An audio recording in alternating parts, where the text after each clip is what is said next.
Hey, journey mates. If you are 40 to 80 pounds overweight, or you're consistently gaining weight and you say, I don't have an appetite, the lie detector test determined that is a lie. Welcome, journey mates. My name is Coach B. I'm a Christian weight loss and wellness coach. And today we're going to dive into one of the biggest myths I come into with my clients. And it's the myth of not having an appetite on the weight loss wellness journey.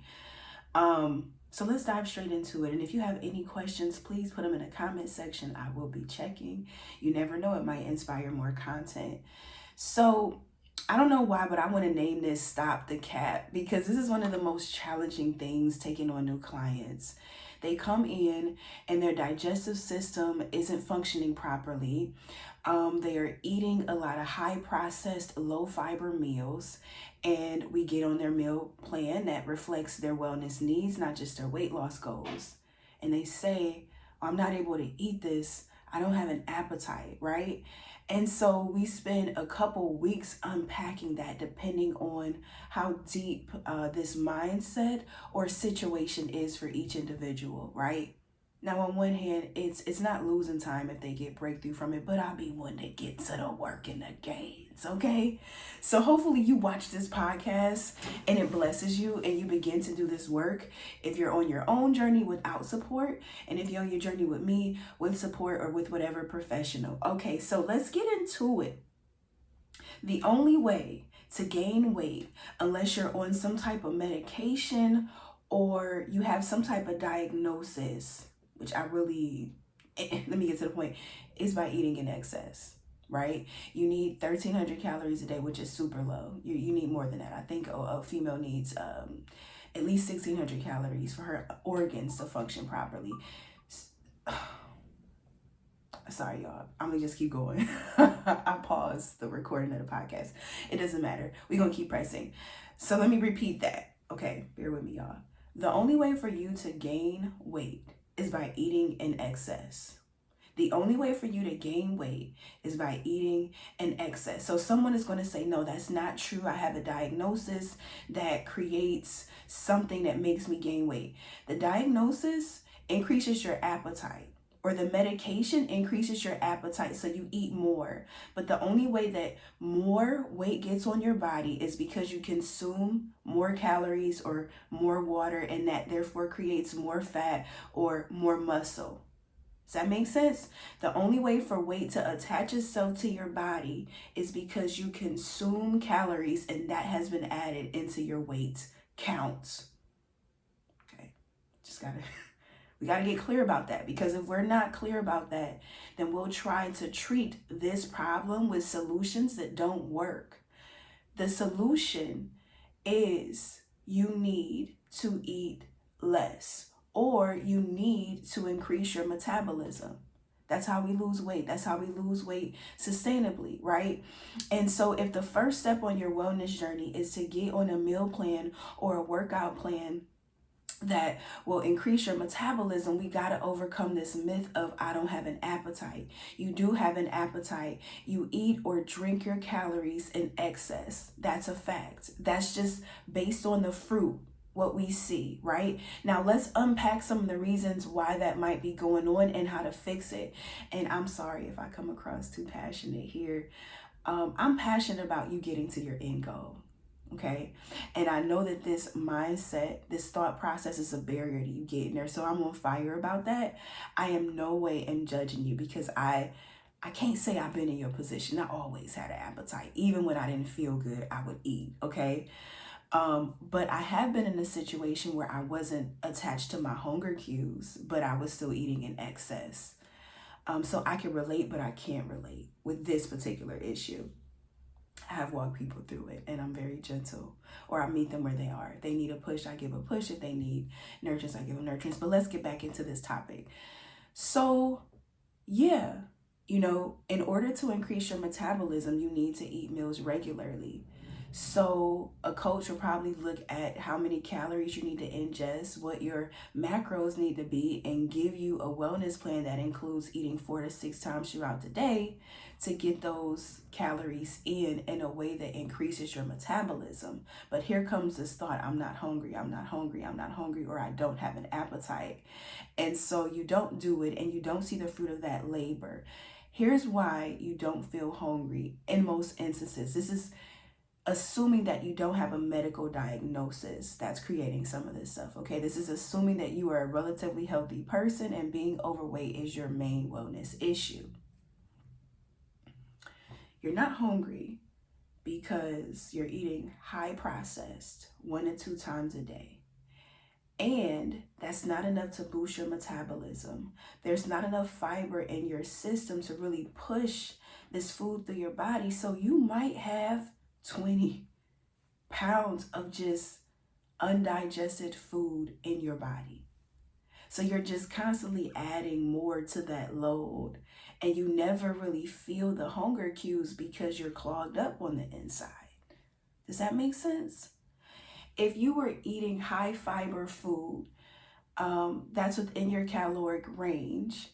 This food is constantly going into your digestive system, coming out, going into your digestive system, coming out, right? But if you're eating highly processed food, it's going through that process, but it's harder and harder. And so it's stacking. And so, no, you're not going to feel regular hunger cues because your stomach knows that it needs to ingest more, or maybe your body knows it needs to ingest more calories, or your mind just wants more food. But your body is set. Your body needs a moment to really cleanse and resources to cleanse itself so that you can begin to feel those natural cues of hunger. And we'll do another podcast on what you think is hunger sensations is really an addictive loop, but this ain't that. So that's number one, is that what you're eating does not work well with your body. You know what I'm saying? It's like putting oil in a gas tank and expecting to be able to drive a far distance. You're breaking down this vehicle and it's not effective, right? And so you begin to not have the smooth ride that you're looking for, so to speak. Another issue is when you do eat, you're eating more than enough calories for the day, right? So no one should be on a 1,300 calorie diet, but let's say that that's really your situation. Since you eating 1,600 calories in one meal, and this is super easy when you think about going out to eat. When you think about a platter of pasta with extra sauce and the breadsticks and the garlic, butter, you can get there so quick. Like our portions are double to triple the size they need to be. And that's a fact. And a lot of us, we eat in excess, right? We want a little extra, right? We want to go, let me not go into that tangent. I've lived that life. It is a setup. It is a setup to get you deeper into bondage with food, gluttony, food idolatry, whatever you want to call it. But that's a part of it, is when you do eat, you eat more than enough calories for the day. Your body isn't regularly digesting or processing food to the degree of which it can function effectively for you to have those natural desires to eat in a healthy way. And we cannot sleep on the fact that if you don't have an appetite, you're not feeling these hunger cues the way that you think you should, but yet you're gaining weight. You're eating or consuming something. You're either drinking a lot of calories or you're eating a lot of calories. So you're just pursuing food in a different way, but you got an appetite. Okay. And so why do you have an appetite? Do you have an emotional attachment to food? Are you having intense food cravings and you don't know how to get around it, right? What else? Are you addicted to a particular food group and you can't go without it, right? Like you can't get through your day without carbs or coffee with a whole bunch of sugar. This needs to be investigated so that we can get to the root of your particular issue, right? Because if you believe, oh, I don't have an appetite and therefore I'm not eating the food that my trainer, my nutritionist, my wellness coach has put into my wellness plan, but I do have a desire for this coffee with a whole bunch of sugar and that extra, I wanted to, what is the stuff? Creamer. Then you're getting your calories from the wrong source, but that is appetite, and that is appetite that is sabotaging you on your journey, right? And then you go back to this professional, you're like, yo, this isn't working, I can't do it. But maybe you can, you're just unwilling, right? And you're unwilling because you don't realize that a part of the work is getting your body to function properly. Before we could even get into weight loss results, we need to address the fact that we have made decisions that put our bodies in this condition. We have made decisions that have created a lack of healthy appetite sensations. And so we got to undo that before we can really get to the money when it comes to like gains, right? And physical transformation. We need to internally reset. So now the dialogue becomes, well, what does that look like? Do I need to go on a spiritual fast to begin to be in position to hear from God regarding this? Did y'all hear me? I didn't say an intermittent fast. I didn't say a fast to lose weight. I said a fast to seek your God out, to hear what he has to say about this issue, and to put yourself in a position to receive whatever deliverance he wants to bestow upon you in this area, right? Even if it's renewal of your mind, even if it's being able to invite him into this journey, whatever that looks like, that's not losing weight as a priority. That is getting close to your Savior as the priority, all right? Okay, I just want that to be clear. If we using fasting, we're not using fasting for weight loss. We're using fasting to pursue Jesus. That's it. That is all. Do you need to just go ahead and follow this meal plan? Listen, if you start to eat 4 to 6 meals a day, right? Try. If you're not able to finish your meal, don't. I guarantee you that if you would just be consistent with it for 4 days to 2 weeks, you will not say you don't have an appetite. You got to give the food, this high fiber, nutritious foods, right? You got to give it time to get in your system and do the work. Remember, it's backed up. It's a whole bunch of stuff in there that your body is struggling to process or doesn't get a break to process, right? And so now you're putting stuff in your system that is like, it's like a healthy chunky, right? It's like it's wiping things out as it goes through your body. I'm thinking of this as like, you know how, let's say I got curly hair. So sometimes I'll get hair and product buildup in my drains, right? And so I'll pour a product down the drain that cleanses out natural products by like fizzling them out or something like that. I don't really understand this stuff, but it works, okay? Ladies, it works. But don't do it too often. It can become a problem. So as it's cleansing out the pipes, this is now not just making a clear pathway for what comes, which is for you, as these regular 2-hour, 3-hour meals that are smaller in portion, but high in nutrition and fiber, and it meets your macro needs because we are not starving ourselves, right? As that, every time you eat that for breakfast, for lunch, for dinner, for snack, for extra snack, however many times you eat a day, it's slowly but surely like pouring that drain unclogger down the drain. And the more you do it, the more consistent you are, even if you're not able to eat your full meals in the beginning, because we got to start where we are. We can't force it and make ourselves sick. Eventually, your pipes will be clean enough for you to feel the natural desires to eat within 2 weeks. And it might only take 4 days or less. You will begin to desire to eat at those set times, but you have to be consistent. You have to allow yourself to be disciplined here, journey mates. There is no shortcuts to doing the work. And I believe that many of you want to do the work, but you think the work is the workouts. You think the work is the transformation. Those are kind of like byproducts of doing the fundamentals. And the fundamentals is getting your body to the place where it can perform the way it needs to perform. And so getting to the place where you can have that natural appetite is your work right now. And that is okay. It is well. Like, it will pay off. Um, but don't take this and be rebellious and not follow the wellness plan and not even try to do what the professional in your life has literally been equipped and trained by God and whatever accreditation system to provide to you. That won't help you. You know the results of eating the way you eat. You know the results of skipping meals. You know the results of only eating 1 to 2 times a day. You know the results of eating highly processed foods and overindulgence. You know the shame, the guilt, the condemnation that rises up with that. You know how the scale consistently goes up with that. Do the work to eat these meals and see what happens. I guarantee you the results with just your energy, the joy that begins to radiate because your body is not stuffed or backed up with chemicals that is trying to get rid of, but you won't give it a break for it to get rid of, right? Just that energy that comes when your GI tract is good, you know, and probiotics get in there and get to working.